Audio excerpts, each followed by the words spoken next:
సచివాలయం ముందు రాజీవ్ గాంధీ విగ్రహాన్ని పెట్టడాన్ని కొంతమంది తెలంగాణ వాదులు వ్యతిరేకిస్తున్నారు.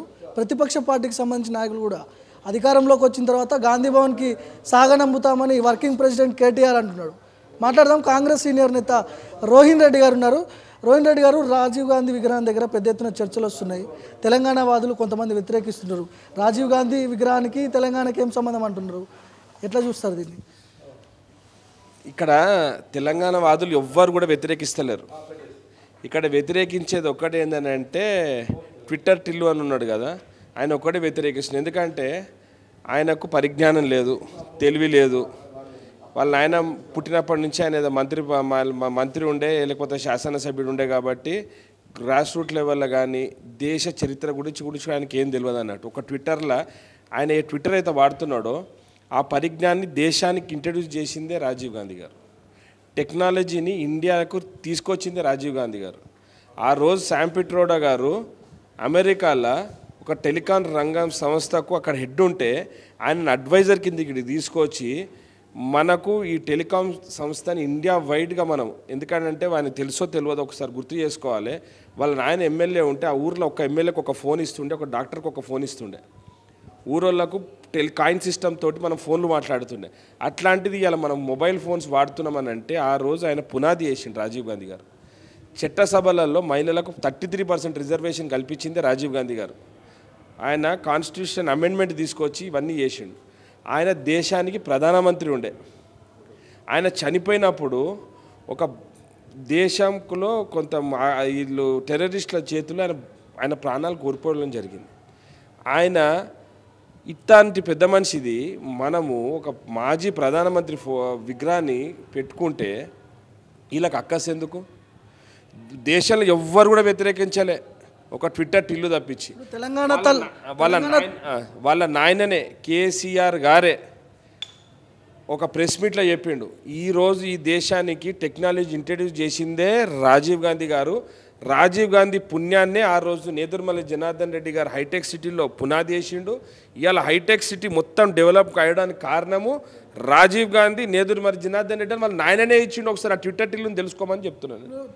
తెలంగాణ తల్లి పెట్టాల్సిన ప్లేస్లో రాజీవ్ గాంధీ ఎందుకు పెట్టాల్సి వచ్చింది?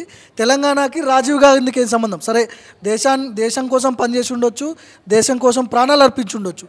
తెలంగాణ అనేది ఒక సెంటిమెంట్ కదా, ఈ సెంటిమెంట్లో రాజీవ్ గాంధీ ఎందుకు తీసుకొచ్చి పెడుతున్నారు అనేది చర్చ. ఇప్పుడు చర్చ ఏం లేదు, రాజకీయం చేద్దామని ముఖ్యమంత్రి గారు క్లియర్గా ఏం చెప్పిండ్రు, సచివాలయం అంటే తెలంగాణ ప్రజలకు అందరికీ కూడా అదొక దేవాలయం లాంటి ప్రదేశం. దాంట్లో తెలంగాణ తల్లి విగ్రహాన్ని అక్కడ పెట్టుకుంటే అక్కడ సెక్రటరియట్కి వచ్చే ప్రతి ఒక్కరికి కూడా తెలంగాణ తల్లి సాక్షిగా న్యాయం జరుగుతుందనే ఉద్దేశంతో మనం తెలంగాణ తల్లిని ఆడబెడతాం. ఇప్పుడు మనం కోట్లల్లో న్యాయం కోసం పెట్టిన తల్లి ఫోటో ఉంటుంది కదా, ప్రతి మీరు కోటాల్లో పోయి చూస్తే ఎందుకు ఉంటుంది అది.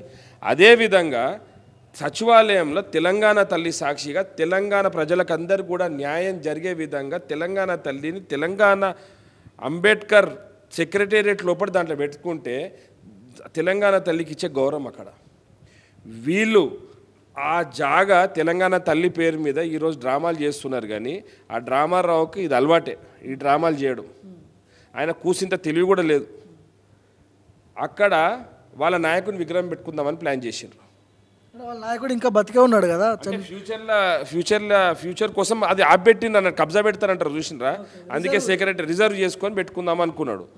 అక్కడ ఏం చేసిండ్రు, రేవంత్ రెడ్డి గారు ఏం చేసిండ్రు, తెలంగాణ తల్లి సెక్రటరీలు ఉండాలి, దేశాని కోసం ప్రాణాలు అర్పించిన రాజీవ్ గాంధీ గారి విగ్రహం అక్కడ ఉండాలి. ఎందుకంటే అక్కడ ఇందిరాగాంధీ గారు, మన పివి నరసింహారావు గారు అక్కడ ఉన్నారు కదా. ఇక్కడ కూడా ఈయన విగ్రహం ఉంటే మన పిల్లలకు కానీ రాబోయే తరాలందరూ కూడా, మహిళలకు కానీ, ఇప్పుడు ఐటీ రంగము ఇవాళ ఆర్టిఫిషియల్ ఇంటెలిజెన్స్ లేటెస్ట్ అడ్వాన్స్ స్టేజ్లోకి వెళ్ళిపోయింది. సో ఇవన్నీ కూడా మన దేశానికి ఇంట్రడ్యూస్ చేసింది రాహుల్ గాంధీ, ఎంకరేజ్మెంట్ చేయడం. అది ఎవరు సృష్టించింది అనేది కాదు, సృష్టించిన వస్తువుని ఇండియాకి తీసుకురావడానికి కూడా మనంలో బాగా డెవలప్మెంట్లో భాగం అది. సో రాజీవ్ గాంధీ గారు అసలు పునాది తీసుకొని దీన్ని ఇక్కడ పెట్టి పెద్ద ఎత్తున ఐటీని మనం ప్రమోట్ చేసిండు దేశంలో. సో దాంతోటే కదా ఇవాళ మన సిలికాన్ వ్యాలీ కానీ ఎక్కడ పోయినా కానీ మన ఇండియన్స్ అందరూ కూడా రూల్ ఎందుకు చేస్తున్నారు. ఇవాళ ఒక గూగుల్ కంపెనీకి మనోళ్ళు ఎందుకు ఉన్నారు, సుందర్ పిచాయ్ కానీ సత్య నాదెల్లా కానీ వీళ్ళు ఒక మన వరల్డ్ బ్యాంక్ చైర్మన్ మనోళ్ళు ఎందుకున్నారు. వీళ్ళందరూ కూడా ఈ టెక్నాలజీ రంగంలో నిపుణులు చెంది ఆ సంస్థలలో వాళ్ళు సీఈఓలు అయినరు. ఇవాళ మళ్ళీ అధికారంలోకి వచ్చిన తర్వాత అదే స్టాచ్యూని గాంధీ భవన్కి సాగనంపుతాం సకల లాంఛనాలతో అంటున్నాడు కేటీఆర్. వాళ్ళని చింతమడకకు పంపిస్తాం, ఇక చింతపండు చేసి చింతమడకకు పంపిస్తాం వాళ్ళని. ఇట్లాంటి పిచ్చి పిచ్చి మాటలు మాట్లాడితే అది ముట్టనైతే ముట్టమని చెప్పి భస్మం కాకపోతే నా పేరు రోహిన్ రెడ్డి కాదు. ఏం తమాషాలు అనుకుంటుండా, లేకపోతే ఏదైనా ట్విట్టర్లో మాట్లాడినంత ఈజీ అనుకుంటుండా. మొన్ననే చూసిరు కదా ఒక ఎమ్మెల్యే చింతపండు అయింది. అనవసరంగా రెచ్చగొట్టే మాటలు మాట్లాడినందుకు ఈయన కూడా చింతపండు అవుతుంది. ఇక వాళ్ళకి ఏమైనా కావాలంటే చింతమడకలు చూసుకోమని, లేకపోతే సిరిసిల్లలో చూసుకోమని. కానీ ఇట్లాంటి పిచ్చి పిచ్చి మాటలు మాట్లాడి ఏమైనా ఉంటే బాహాటంగా వచ్చేసి ఏమైనా ఉంటే మాకు సలహా సూచనలు ఇవ్వాలి. కానీ మేము అది బీక్తాము ఇది బీక్తామని అంటాం అనుకో, నెత్తి మీద ఉన్న జుట్టు కూడా బీకి బయటపడేస్తాం అనేది అని చెప్తున్నాను నేను. అంటే తెలంగాణ తల్లి విగ్రహం ఎప్పుడు ప్రతిష్ఠించబోతున్నారు? సచివాలయం లోపల పెడతారా ఎట్లా? December 9th రోజు ముఖ్యమంత్రి గారు చెప్పినారు. ఆ రోజు పెద్ద ఎత్తున తెలంగాణ తల్లి విగ్రహం ఆవిష్కరణ సచివాలయంలో ఉంటుంది. దాన్ని ఒక పెద్ద కార్యక్రమం కింద ముఖ్యమంత్రి రేవంత్ రెడ్డి గారు తీసుకోబోతున్నారు. పార్టీ పరంగా కానీ మొత్తం తెలంగాణ యావత్ తెలంగాణ సమాజం అందరూ కూడా ఆ రోజు పాల్గొనాల్సిందిగా నేను కూడా విజ్ఞప్తి చేస్తున్నా.